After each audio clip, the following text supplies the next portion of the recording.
তো আমরা এবার লেখচিত্রের সাহায্যে এই গতির সমীকরণগুলি প্রমাণ করব। তার আগে একটু লেখচিত্রটা শিখে নিই।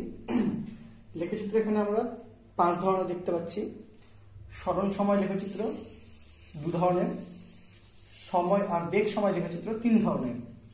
সরণ সময় লেখচিত্রে প্রথমটা দেখো, এখানে সরণ ভার্সেস সময় নিয়েছি এবং বেগটা তখন সমবেগ, মানে একটা নির্দিষ্ট টাইমে নির্দিষ্ট পরিমাণই সরণ হচ্ছে, বেগটা সমহারে বাড়ছে। তখন কি হবে? লেখচিত্রটা সরলরেখা হবে। কেন? কারণ মনে করি যদি 1 সেকেন্ডে 1 বাড়ে তাহলে 2 সেকেন্ডে 2 বাড়বে। তাহলে 1 সেকেন্ডে 1 বাড়লে যদি এই পয়েন্ট পাই, তাহলে 2 সেকেন্ডে 2 বাড়তে গেলে এই পয়েন্ট, 3 সেকেন্ডে 3 বাড়তে গেলে এই পয়েন্ট, অর্থাৎ লেখচিত্রটি সরলরেখা হবে। কিন্তু অসমবেগ যদি হয় তাহলে 1 সেকেন্ডে যদি এতটা বাড়ে, 2 সেকেন্ডে এতটা বাড়া উচিত, কিন্তু দেখা গেলো এতটা বেড়ে গেল।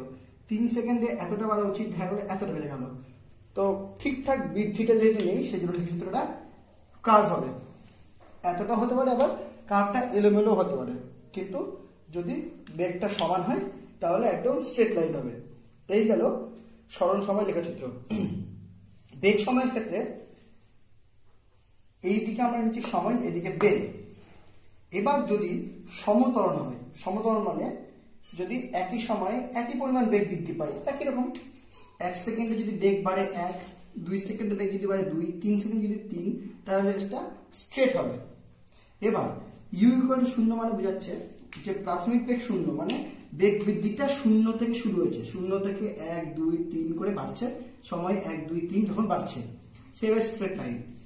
এটাও সমতরণ, কারণ ত্বরণটা একইভাবে বাড়ছে, কিন্তু এক্ষেত্রে ইউ আছে, মানে এইটুকু পোর্শনটা মনে করো শূন্যতেই ছিল। মানে আমি যখন ক্যালকুলেশন স্টার্ট করলাম তখন টাইম 0, কিন্তু বেগ অলরেডি একটা আছে, মনে করো 1, 2, 3, 4।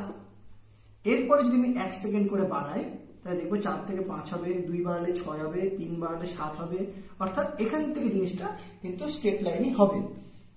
থার্ডে আসি অসমতরণ, মানে এক্ষেত্রে কিন্তু ত্বরণটা একদম অসম, আমরা বুঝতে পারছি না কোন দিক কখন কতটা বাড়ছে, কখনো বেশি বাড়ছে, কখনো কম বাড়ছে, তাই জন্য এটা কার্ভ হবে, যেটা আমরা এক্স্যাক্টলি পয়েন্ট খুঁজে পাবো না। এর মধ্যে এই লেখচিত্রটা সব থেকে ইম্পর্টেন্ট, এটা ভালো মতো লক্ষ্য রাখবে। এই লেখচিত্র দিয়ে আমি এই সমীকরণগুলি সবটি প্রমাণ করব। তো আমরা এখন নেক্সট এই ক্লাসে কি কি শিখবো। আমরা প্রথমে লেখচিত্রের মাধ্যমে যে সমীকরণগুলি আমি আগে প্রমাণ করেছিলাম, v = u + at, s = u + half at square, etcetera etcetera, ওগুলো লেখচিত্রের মাধ্যমে প্রকাশ করব আর কলনবিদ্যার সাহায্যে প্রকাশ করব। তবে কলনবিদ্যার সাহায্যে প্রকাশ করার আগে আমি তোমাদের ইন্টিগ্রেশনটা শিখিয়ে দেবো। তাহলে এখানে আমরা আজকে লেখচিত্রের মাধ্যমে এবং কলনবিদ্যার সাহায্যে তোমার যেগুলো সমীকরণগুলো রয়েছে গতি, সেগুলো শিখবো কি করে প্রমাণ করতে হয়, এবং আমরা ইন্টিগ্রেশনটা শিখবো। তো প্রথমে লেখচিত্রের মাধ্যমে কিভাবে গতি সমীকরণগুলি প্রমাণ করা হয় সেটা এখন আগে দেখো পরপর। সমীকরণগুলি কি কি? প্রথমে রয়েছে v = u + at, তারপর রয়েছে s = ut + half at square, তারপর রয়েছে v² = u² + 2s, তারপর রয়েছে sn = এটা আমার নিজেরও মনে থাকে না, u +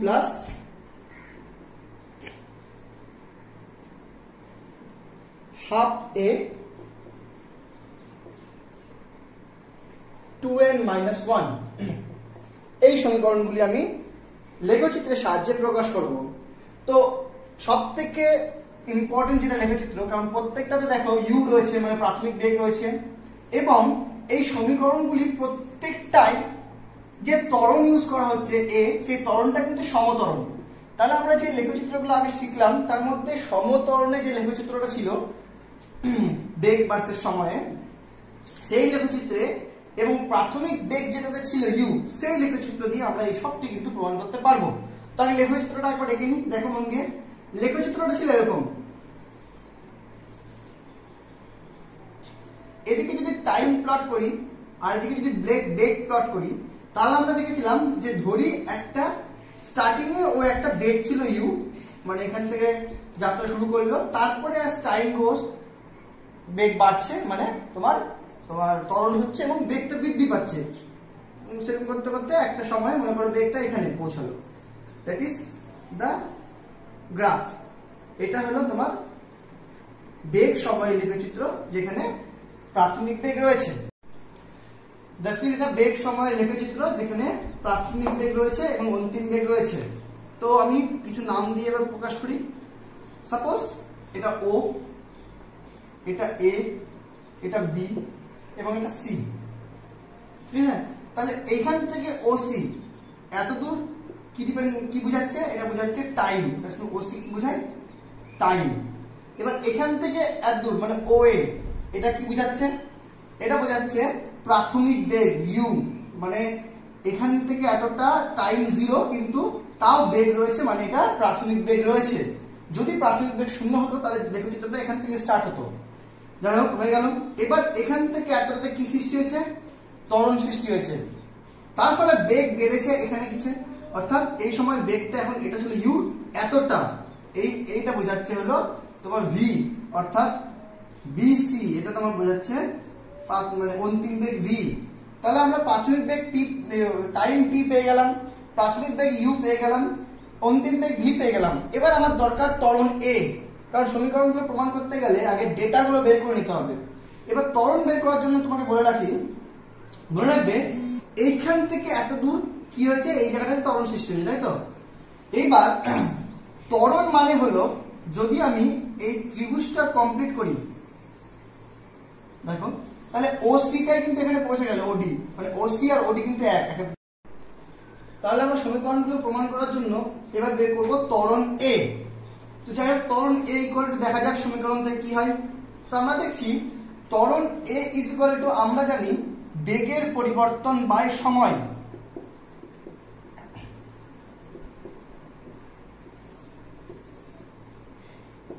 এবার লেখচিত্রে দেখো বেগের পরিবর্তন মানে কি? অন্তিম বেগ মাইনাস প্রাথমিক বেগ। এবার অন্তিম বেগ কোনটা? এখানে বিসি। প্রাথমিক বেগ কোনটা? ওএ। তাহলে আমি বেগের পরিবর্তন মানে লিখতে পারি বিসি মাইনাস ওএ, হয়ে গেল। এবার সময়, সময় কোনটা? ওসি, হয়ে গেলাম। এবার দেখো বিসি কোনটা? এই যে এতটা বিসি। এবার ওএ কোনটা? ওএটা। এবার লক্ষ্য করে দেখো এইটা যেহেতু ওএ আর বিসি এই দুটো কিন্তু সমান, কারণ আমরা এখান থেকে এটা মানে একদম স্ট্রেট টেনে নিয়েছি। তার মানে বলতে পারছি এটা একটা একদম কি বলে এটাকে আয়তক্ষেত্র, অর্থাৎ এই ওএ আর বিসি কিন্তু সমান। তাহলে আমরা এখানে বিসির জায়গায় বিসি মাইনাস ও এর জায়গায় লিখতে পারি ডিসি বাই ওসি। বন্ধু দেখবে এবার BC by DC, BC minus DC, BC থেকে আবার যদি ডিসি বাদ দিই তাহলে আমরা পাচ্ছি হলো বিডি, বিডি বাই, এবার দেখো ওসি আবার এডি সমান সেম সেম, তাহলে এখানে লিখতে পারি ওসির জায়গায় এডি। তাহলে আমরা দেখতে পেলাম যে ত্বরণ a equal to BD by AD. এবার দেখো এই বিডি আর এডি যে ত্রিভুজটা রয়েছে সেই ত্রিভুজটা থিটা কোণ বিশিষ্ট একটি কিন্তু সমকোণী ত্রিভুজ। এবার সমকোণী ত্রিভুজের যদি এই কোণটা থিটা হয় তাহলে আমরা জানি যে এই কোণটা সাপেক্ষে এটা লম্ব এবং এটা ভূমি, এবং যদি এটা লম্ব এটা ভূমি হয় তাহলে বিডি বাই এডি মানে কিন্তু ট্যান থিটা। তাহলে দেখা গেল যে এই লেখচিত্রটার ত্বরণ ইকুয়াল টু হলো ট্যান থিটা। আবার মনে রাখবে যে কোনো একটা লেখচিত্রের বা কোনো একটা স্ট্রেট লাইনের, বিশেষ করে স্ট্রেট লাইনের, কোনো একটা স্ট্রেট লাইনের যদি আমরা ট্যান থিটা বের করতে পারি, এটা তো এই পুরো লাইনটাই বের করলাম ট্যান থিটা এই ছবিটা আঁকার পর, তাহলে সেই ট্যান থিটাকে বলা হয় ওই মানে স্ট্রেট লাইন বা সরল রেখাটির নতি। তাহলে এখান থেকে আমরা জানলাম যে একটা সরল রেখার নতি মানে ট্যান থিটা, আর এই যে সরল রেখা যেটা বেগ সময় লেখচিত্র, সেই যেখানে ওএ প্রাথমিক বেগ এবং বিসি অন্তিম বেগ, সেই লেখচিত্রটার নতি equal to tan theta equal to A, মানে এই লেখচিত্রটার নতিটাই হলো এই লেখচিত্রটার তোমার ত্বরণ। তাহলে আমরা এই কটা আগে ডেটা জেনে গেলাম। তাহলে এখান থেকে আমরা পেয়ে গেলাম BD by AD equal to tan theta equal to A. তাহলে আমরা টি ইউ ভি এ সবগুলো ডেটা লেখচিত্র পাঠ থেকে চলে এলো। এবার আমি একটা একটা করে সমীকরণগুলি প্রমাণ করব, মন দিয়ে দেখবে। প্রথমে আছে v is equal to u plus at. এই সমীকরণটা কি করে প্রমাণ করছি দেখো। আমরা এই সমীকরণটা প্রমাণ করতে পারি। প্রমাণ করার জন্য ম্যাথমেটিক্সের একটা হেল্প নিব। তোমরা এখন জানো না, তবে ভবিষ্যতে শিখবে। ম্যাথমেটিক্সেও সরলরেখা তোমাদের শিখতে হবে এবং সেই সরলরেখার ইকুয়েশন ফর্ম করতে হবে। তো আমি এখানে জাস্ট বলে রাখছি, যদি এটা একটা সরলরেখা হয়, ছোট করে বলি এখানে আগে, মনে করো একটা লেখচিত্রে এটা একটা সরলরেখা। যদি মূল বিন্দুগামী সরলরেখা হয়, তাহলে এই সরলরেখাটার সমীকরণ হয় y = mx, যেখানে মনে রাখবে y মানে এই যে এই হাইটটা, x মানে এইটা, আর m মানে এই যে লাইনটা বেরোলো সেই লাইনটার নতি, মানে অ্যাকচুয়ালি দ্যাটস মিন y/x, মনে রাখবে। আবার যদি লেখচিত্রটা এরকম করে হয়, যেটা এখানে রয়েছে, যে এখানে অলরেডি একটা ধ্রুবক রয়েছে এক্সট্রা, তাহলে সেক্ষেত্রে y হয় হলো mx প্লাস c, তাহলে c হবে এই পার্টটুকুটা, y আর x জানো, this is y, this is x, মনে রাখবে। সো আমাদের এক্ষেত্রেও যেহেতু এটা একটা সরলরেখা, এই সরলরেখাটা যদি আমি সমীকরণ বের করি, তাহলে এই সরলরেখাটার সমীকরণ হবে y mx প্লাস c। এবার ডেটা গুলো বলি, y কোনটা, দিস ইজ y, x কোনটা, দিস ইজ হয়ে গেল, দিস ইজ x, এই পয়েন্টটা যদি বলি তাহলে this is x, this is y, this is x, m কোনটা, m হলো তোমার নতি, আর c কোনটা, এই o এ হলো c। যদি সবকিছু বসিয়ে দিই তাহলে দেখবো y এর জায়গায় বসবে y মানে, sorry this is x, this is y, তো y মানে বসবে হলো bc, হয়ে গেল। m মানে নতি, নতি মানে কি, bd বাই ad, হয়ে গেল। x মানে কোনটা, x মানে oc, হয়ে গেল, প্লাস c মানে কোনটা, c মানে oa। তাহলে এটা পেয়ে গেলাম আমরা সরলরেখার সমীকরণ থেকে, ডেটাগুলো আমি বসিয়ে দিলাম। এবার দেখো, এবার ডেটাগুলোর যদি ভ্যালুগুলো বসিয়ে দিই তাহলে দেখবো BC মানে কি, BC মানে কি V, BD বাই AD মানে কি, BD বাই AD মানে নতি, তাহলে tan θ that is equal to A, OC মানে কি, OC মানে টাইম T, প্লাস OA মানে কি, OA মানে U, প্রাথমিক বেগ। সো আমি এখান থেকে বলতে পারি V = AT plus U, that is equal two V = U plus AT। তাহলে আমাদের প্রথম সমীকরণটা কিন্তু লেখচিত্রের সাহায্যে প্রমাণ করা হয়ে গেল। এবার দেখবে দ্বিতীয় সমীকরণটা করব।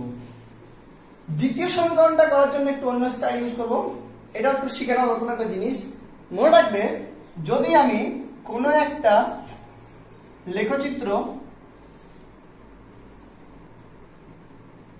এই লেখচিত্রটাকে বোঝা যেতে পারে, যদি একটা লেখচিত্র সরণ মানে বেগ আর সময়, এই বেগ আর সময় যদি লেখচিত্রটা তৈরি করা হয়, তাহলে এই লেখচিত্রের ভেতরে এই যে ক্ষেত্রফলটা, এই ভেতরের যে ক্ষেত্রফল, সেই ক্ষেত্রফলটা কিন্তু ডিনোট করে ওই লেখচিত্রের সরণ, বুঝতে? তাহলে এই লেখচিত্র বেগ সময় লেখচিত্রে যে লেখচিত্রটা এঁকেছি, সেই লেখচিত্রটাকে যদি কভার করে দিই, কভার করলে ভেতরে যে এরিয়াটা তৈরি হচ্ছে, সেই এরিয়াটা হলো এই লেখচিত্রের সরণ, ঠিক আছে? তাহলে এই বেগ সময় লেখচিত্রের সরণ ইকুয়াল টু কি দাঁড়ালো, সরণ ইকুয়াল টু হলো ও এ বি সি। এই যে এটা কি তৈরি হচ্ছে, এটা ট্রাপিজিয়াম, ট্রাপিজিয়ামের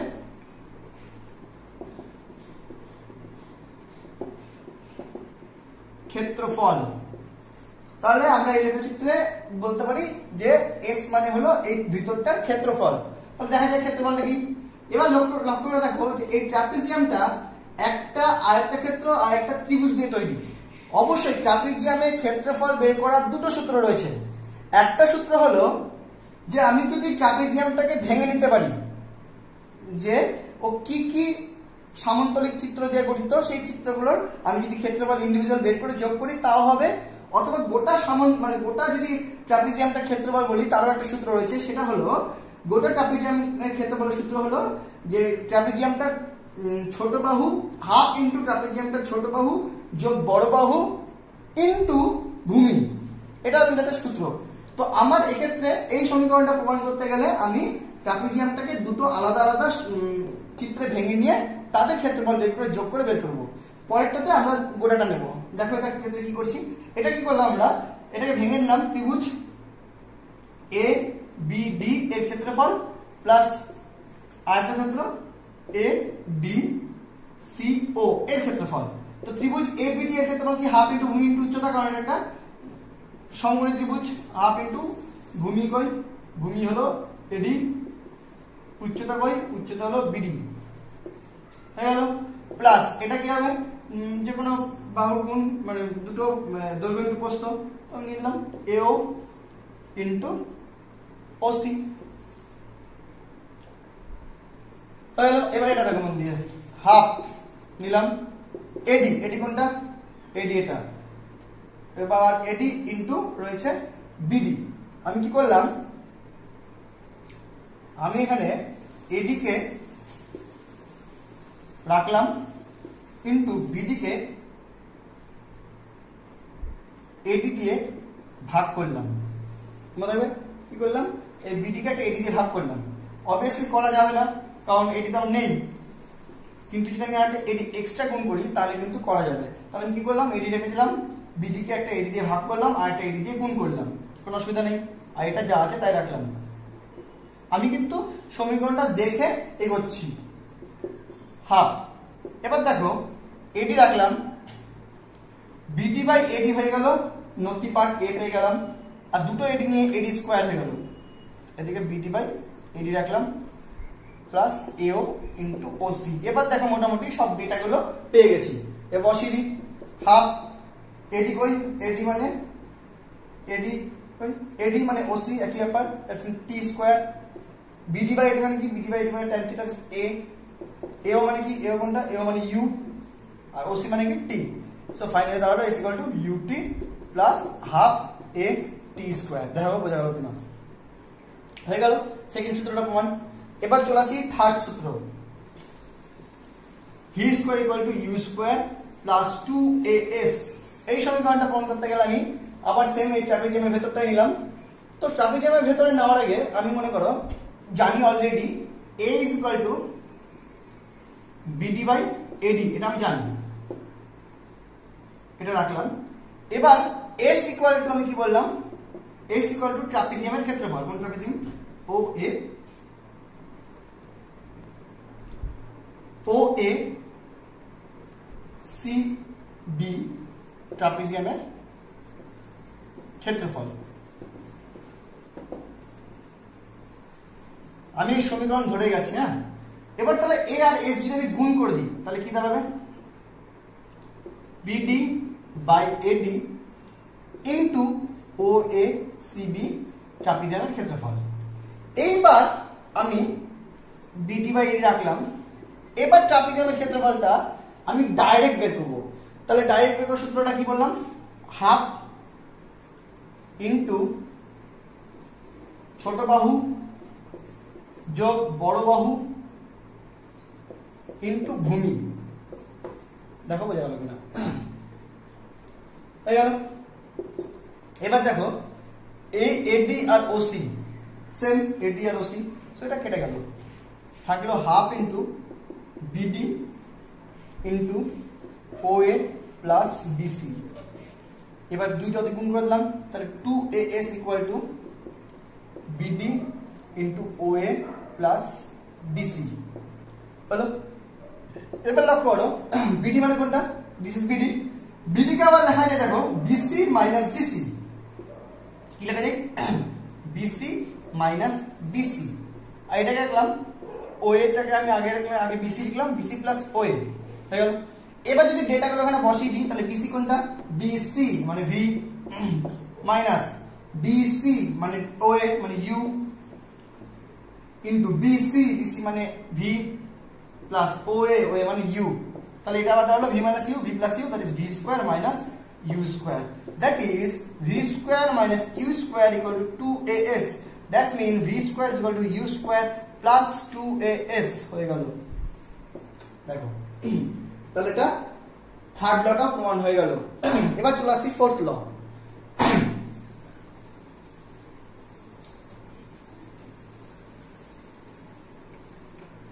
ফোর্থ লটাও খুব ইজি, একটু ডিফারেন্ট। ফোর্থ লটা এসএন। তো এসএনটা কি বোঝায়, আমি এর আগের বারও বলেছিলাম, এসএনটা বোঝায় এন তম সেকেন্ডে বস্তুটা কত দূর গেল। এন তম সেকেন্ড মানে এই নয় যে এন মানে মনে করো একটা এক্সাম্পল দিলে 10, 10 সেকেন্ডে কত দূর গেল সেটা নয়, 10তম সেকেন্ডে যাওয়া মানে আমি যে তোমার কি বলবো যে 9 সেকেন্ডে যতদূর পৌঁছালাম তারপরে 10 সেকেন্ডে যতদূর পৌঁছালাম, এই 9 সেকেন্ড আর 10 সেকেন্ড এই মাঝে যে 1 সেকেন্ড, এই 1 সেকেন্ডের যে দূরত্বটুকুটা সেটাকেই বলা হয় 10তম সেকেন্ডের দূরত্ব। যাই হোক আমি লেখচিত্রের মাধ্যমে যদি বোঝাই তাহলে মনে করো লেখচিত্র তো মনে করো 10 সেকেন্ডে সাপোজ বস্তুটা এইখানে পৌঁছেছে, মানে এইখানে, এটা হলো n সেকেন্ড, কত সেকেন্ড 10 সেকেন্ড, তাহলে n সেকেন্ডে বস্তুটা পৌঁছেছে মনে করো এই বিন্দুটাতে, এই বিন্দুতে, বোঝা গেল? তাহলে তার আগের সেকেন্ড যদি এটা হয় n-1 সেকেন্ড, তাহলে মনে করো পৌঁছালো এই বিন্দুতে বি বিন্দুতে সাপোজ, তাহলে বি বিন্দুতে পৌঁছেছে হলো আগে, মানে আগে পৌঁছেছে বি বিন্দুতে তারপরে এ বিন্দুতে, তাহলে এই যে এইটুকুটা, এই যে এই সময় থেকে এই সময় এই 1 সেকেন্ডের মধ্যে এই যে ডিসটেন্সটা কভার হলো, ডিসটেন্স মানে তো বলেছি আবার যে কার্ভটা হয় তার এরিয়াটা মাঝখানে, তাহলে এইটুকু এরিয়াটা যদি বলি তাহলে এই যে এসটা বের হবে সেই এসটা হলো তোমার Sn। এই যে ট্রাপিজিয়ামটা তৈরি হচ্ছে পুরোটা, এই গোটা ট্রাপিজিয়ামটা যদি নিই তাহলে কিন্তু সেটা S, মানে n সেকেন্ডে কত দূর গেল, কিন্তু n তম সেকেন্ড মানে n সেকেন্ডে যতদূর গেছে আর n-1 সেকেন্ডে যতদূর গেছে তার মাঝখানে যেটুকুটা গেছে সেই S, সেই সরণটা, সো দিস ইজ Sn। এই কিন্তু এটা কিন্তু আমাদেরকে বুঝতে হবে। তো অবভিয়াসলি আমি বুঝতে পারছি Sn মানে কি, যদি এটা একটা নাম দিয়ে দিই B A B C D, তাহলে এই ABCD যে ছবিটা আমি এঁকেছি সেই ABCD এর ক্ষেত্রফল। সো অবভিয়াসলি ABCD এর ক্ষেত্রফলের সূত্র কি, ছোট বাহু সরি আগে হাফ ইনটু ছোট বাহু BC প্লাস বড় বাহু AD ইনটু ভূমি CD, বোঝা গেল? হয়ে গেছে। এবার দেখো মন দিয়ে, আগে CD তে আসি। CD এইটুকুটা কত, এখান থেকে এতটা কত n, এখান থেকে এতটা কত n-1, তাহলে এইটুকুটা কত n-1, that is equal to n-n plus 1, that is equal to 1 second, কত 1 সেকেন্ড, তাহলে CD equal to কত 1, তাহলে এটা বাদ, এটা that is equal to 1, so half into BC plus AD into 1 এত দূর হলো, তাহলে এটা হলো SN BC plus AD। আবার দেখো BC টা কি, BC হলো V, বিকজ এটা কি হয় V, আর এই BC টা কি আলাদা V, এবার এই V টা হলো VN-1, sorry this is VN-1 and VN।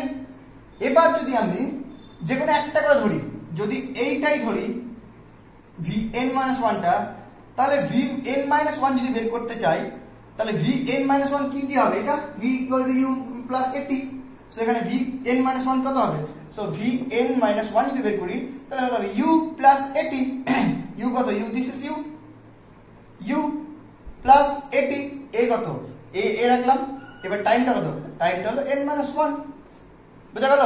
R VN যদি বের করি তাহলে VN কত হবে, সেম U প্লাস A, টাইমটা হবে n খালি, তাহলে VN-1 টাই তো BC আর VN টাই তো AD, তাহলে আমরা যদি বসিয়ে দিই তাহলে কি দাঁড়ালো, হাফ BC মানে VN-1, that is U plus A n-1 plus AD মানে কি, AD মানে VN, that is equal to U plus AN।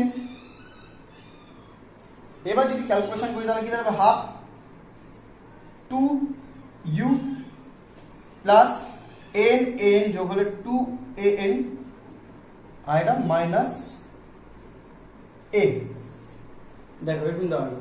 এবার যদি আমি 2টা গুণ করে দিই বোথ সাইডে তাহলে SN ইকুয়াল টু হচ্ছে, তাহলে দ্যাট ইজ ইকুয়াল টু হবে হলো হাফটা গুণ করে দিলে U প্লাস হাফ গুণ হয়ে গেল, এখানে থাকলো, এখান থেকে A কমন নিলাম, A ভিতরে থাকলো 2n-1, বাস লুকস পেয়ে গেল, 1 হয়ে গেল।